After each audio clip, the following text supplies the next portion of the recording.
എൻ്റെ സിനിമാ ജീവിതം തമ്പിൽ കൂടെ തുടങ്ങി.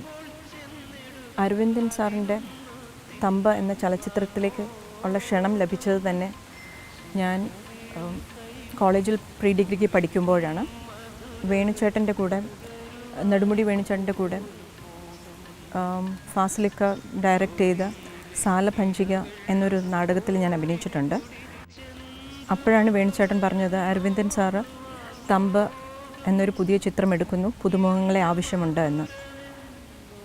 ഞാനൊരു ഫോട്ടോ കൊടുത്തു, പക്ഷെ തീരെ പ്രതീക്ഷിച്ചില്ല എനിക്ക് ആ റോള് കിട്ടുമെന്ന്.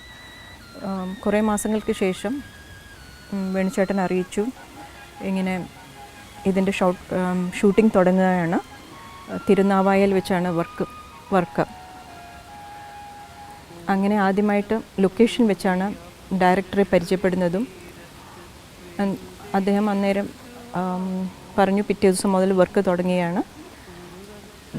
ക്യാരക്ടർ വന്ന് പുഴയരികിൽ താമസിക്കുന്ന ഒരു വീട്ടിലെ ഒരു പെൺകുട്ടി, ആ ഗ്രാമത്തിലേക്ക് സർക്കസ് വരുന്നു. ആ സർക്കസും അവിടെ വരുന്ന ചുറ്റുപാടും ആ ഗ്രാമത്തിലെ ആൾക്കാരുടെ റിയാക്ഷൻസും, അങ്ങനെയാണ് ആ ചിത്രം. ഒരു വലിയ ഭാഗ്യം എന്ന് പറയുന്നത് പ്രശസ്തരും പ്രഗത്ഭരുമായ ധാരാളം സംവിധായകരുടെ കൂടെ വർക്ക് ചെയ്യാൻ കഴിഞ്ഞു എന്നതാണ്. തുടക്കം തന്നെ അരവിന്ദൻ സാറിൻ്റെ തമ്പ്, അത് കഴിഞ്ഞിട്ട് ഭരതൻ സാറിൻ്റെ മർമ്മരം എന്ന ചിത്രം തന്നെ ആദ്യം സാർ എൻ്റെ അടുത്ത് സംസാരിക്കുമ്പോൾ ഞാൻ പറഞ്ഞു, ഡേറ്റ് ഇല്ലായിരുന്നു. ആ സമയത്ത് വേറൊരു വർക്കിന് ഡേറ്റ് കൊടുത്തുപോയി. വളരെ വിഷമം ഉണ്ടായിരുന്നു. അപ്പം പറഞ്ഞു, ഇങ്ങനെ കൊടുത്തു പോയതുകൊണ്ട് വർക്ക് ചെയ്യാൻ പറ്റില്ലല്ലോ എന്ന്. പക്ഷേ എന്തോ എൻ്റെ ഭാഗ്യമോ എന്തോ ആ പടം ഷൂട്ടിംഗ് തുടങ്ങിയെങ്കിലും ലൊക്കേഷൻ വെച്ച് എന്തോ അത് മുടങ്ങുകയും വീണ്ടും സാർ എന്നെ വിളിച്ചപ്പോൾ എൻ്റെ BA എക്സാം ടൈമായിരുന്നു. പക്ഷെ ഏപ്രിലുള്ള എക്സാം സെപ്റ്റംബറിൽ എഴുതാമെന്ന് വെച്ച് ഞാൻ ആ സമയത്ത് മർമ്മരത്തിൻ്റെ ഷൂട്ടിങ്ങിന് മാട്ടുപ്പെട്ടിയിൽ പോയിരുന്നു. അതൊരു നല്ല എക്സ്പീരിയൻസ് ആണ്. എൻ്റെ ഒരു ഭാഗ്യമായിരുന്നു അതും, ഭരതൻ സാറിൻ്റെ കൂടെ വർക്ക് ചെയ്യാൻ കഴിഞ്ഞതിൽ. പിന്നെ KG ജോർജ് സാറിൻ്റെ യവനിക, അതും ആ കാസ്റ്റ് എന്ന് പറയുന്നത് തന്നെ മമ്മൂക്ക, ജഗതി ചേട്ടൻ, തിലകൻ സാർ, നെടുമുടി ചേട്ടൻ, നാഗവള്ളി ചേട്ടൻ, അങ്ങനെ എല്ലാവരുടെയും കൂടെ അതൊരു വളരെ നല്ല എക്സ്പീരിയൻസ് ആയിരുന്നു എനിക്ക്.